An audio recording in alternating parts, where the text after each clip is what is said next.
Hello everyone, আমি জিহাদ আফ্রিদি। আর আজকের ভিডিওটা হবে একটা টিউটোরিয়াল। আর সবাই হয়তো টাইটেল দেখে বুঝেই ফেলেছেন কি নিয়ে ভিডিওটা হইতে যাচ্ছে, কিসের টিউটোরিয়াল হইতে যাচ্ছে। আর যেই টিউটোরিয়ালটা হবে সেটা খুব একটা হার্ড টিউটোরিয়াল হবে না।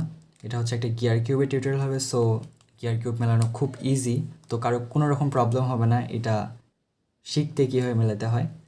তো আমরা শুরু করি।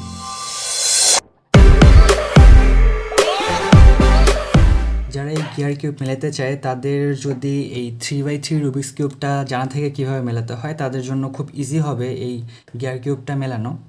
তো আমি এই গিয়ার কিউবটার যে রুলসগুলো দেখাবো বা স্টেপগুলো দেখাবো সেটা তাদের জন্যই থাকবে যারা 3x3 রুবিক্স কিউবটা মেলাতে পারে। আর যদি কেউ 3x3 রুবিক্স কিউব মেলাতে না পারে তাদের কাছে একটু হার্ড মনে হতে পারে।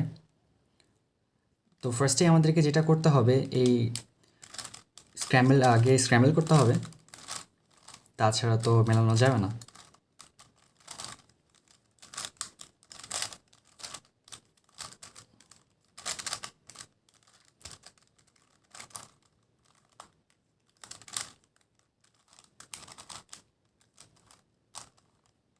আমি গিয়ার কিউবটা স্ক্র্যাম্বল করে ফেলছি।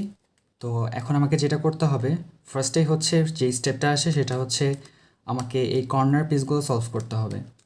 এই কর্নারগুলো সলভ করার জন্য আমাকে ফার্স্টে যে কোনো একটা কর্নারকে চুজ করতে হবে।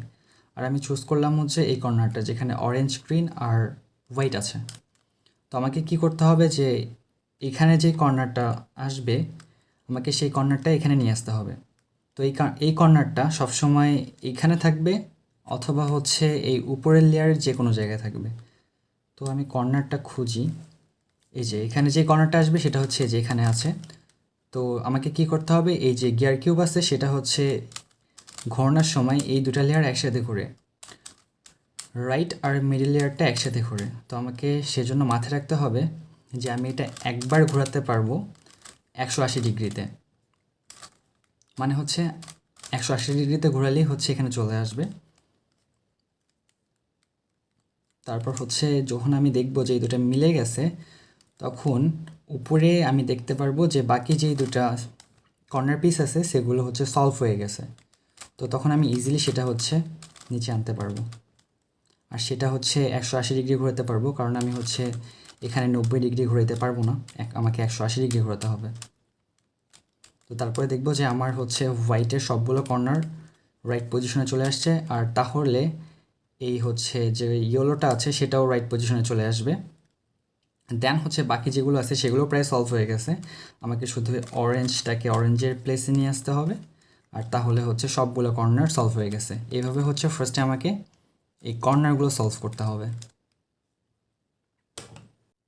এরপরে হচ্ছে নেক্সট স্টেপ। এই নেক্সট স্টেপটা হচ্ছে যে এখানে হচ্ছে আমাকে এজ পিস যেগুলো আছে সেগুলোকে হচ্ছে রাইট পজিশনে নিয়ে আসতে হবে। তো এখানে আমাকে যে জিনিসটা খেয়াল রাখতে হবে যে এখানে আমার 3টা রিং আছে, এটা হচ্ছে ফার্স্ট, এটা হচ্ছে সেকেন্ড আর একটা হচ্ছে থার্ড। তো আমাকে এই রিংগুলোর মধ্যে একটা টার্ম লক্ষ্য করতে হবে যেটা হচ্ছে কমন, সেটা হচ্ছে যে কোনটাতে হচ্ছে এই পিসটা এখানে যাচ্ছে আর এই পিসটা এখানে আসতেছে। এরকম যে কয়েকটা রিং থাকবে এই 3টার মধ্যে সেগুলোকে আমাকে সলভ করতে হবে। আর বাকিতে যেগুলো টার্ম থাকবে সেগুলো থাক, সেগুলো আমাদের দেখতে হবে না। তো আমি জাস্ট খেয়াল করবো যে এরকম কোথায় কোন রিংগুলোতে আছে।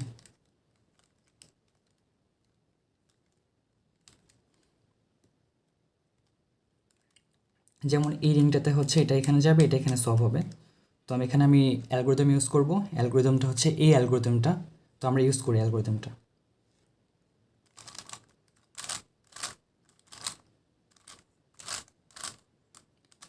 এই যে এটা ম্যাচ হয়ে গেছে, মানে হচ্ছে রাইট পজিশনে চলে আসছে। তো এরকম আমাকে দেখতে হবে আর কোনো রিংয়ে এরকম আসতেছে কিনা। যেমন হচ্ছে এই রিংটাতেও এরকম হচ্ছে আর কি, সলভ হচ্ছে। তো আমরা এখানেও অ্যালগোরিদম ইউজ করব।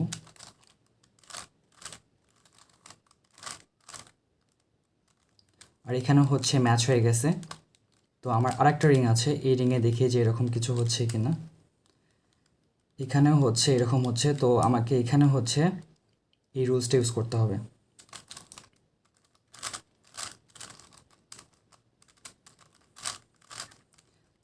আর এখন হচ্ছে আমার সবগুলো এজ ম্যাচ হয়ে গেছে। আর এটাই ছিল আমার এজ পিসের সেকেন্ড স্টেপ। তো এরপরে আসবে থার্ড স্টেপ।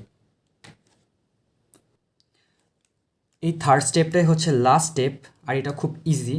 এখানে হচ্ছে একটাই অ্যালগরিদম, সেটা হচ্ছে এইটা। আর আমরা এই অ্যালগরিদমটা ইউজ করব যেগুলোতে হচ্ছে রাইট ওরিয়েন্টেশন নাই, যেমন এটাতে নাই। যদি একবার দিয়ে না হয় তাহলে আমি এটা আবার ইউজ করব, তাহলে হয়ে যাবে। আর এখানে একটা কেস আসতে পারে, সেটা হচ্ছে যে আমি আগে অ্যালগরিদমটা দিই।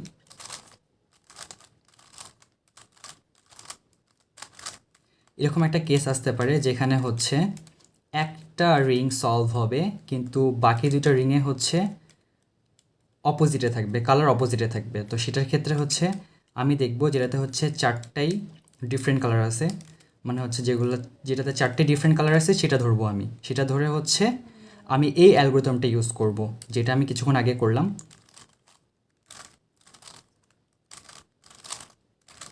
তাহলেই সলভ হয়ে যাবে। কিউব মেলানো খুব ইজি, খুব একটা আহামরি কিছু না, মেলানো খুব একটা কঠিন না। আর এইভাবেই গিয়ার কিউব মেলানো যায়। যদি এই ভিডিওটা ভালো লেগে থাকে তাহলে সাবস্ক্রাইব দ্য চ্যানেল। আর আজকের ভিডিও এই পর্যন্তই, দেখা হবে পরবর্তী ভিডিওতে। আল্লাহ হাফেজ।